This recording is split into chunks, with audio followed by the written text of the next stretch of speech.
श्री स्वामी समर्थ. स्वामी ओम सर्वांना. बऱ्याच जणांचे प्रश्न येतात, ताई मी श्रावणी सोमवार उपवास धरू शकत नाही, काही मेडिकल कंडिशन्स असतील किंवा काही कारणं असू शकतात.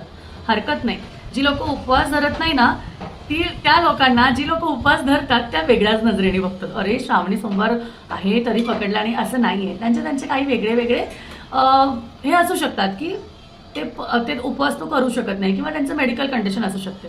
पण आता बऱ्याच जणांचा हा प्रश्न असतो की ताई मला उपवास नाही आहे, मी उपवास करत नाही आहे, तर मी काय करायला पाहिजे किंवा महादेवाची सेवा कशी करायला पाहिजे. तर एकच गोष्ट लक्षात ठेवायची, उपवास जरी नसेल तरीही एक गोष्ट जी आहे ती टाळायची आहे, ती म्हणजे या दिवशी कांदा लसूण विरहित जेवण करायचं. त्याचबरोबर महादेवाची सेवा करण्यासाठी कोणत्याही उपवासाची जर तुम्हाला गरज असं वाटत असेल की मला नाही होणार आहे, तर तुमच्या कोणत्याही दिवसाची सुरुवात म्हणजे सोमवारची सुरुवात तुम्ही महादेवाला अभिषेक करून करायची. आणि उपवास जरी नसला तरीही तुम्ही महादेवाचा अभिषेक करू शकता, रुद्राभिषेक करू शकता, शिवलीला अमृताचं वाचन करू शकता, 11वा अध्याय वाचन करू शकता, लघुरुद्र करू शकता.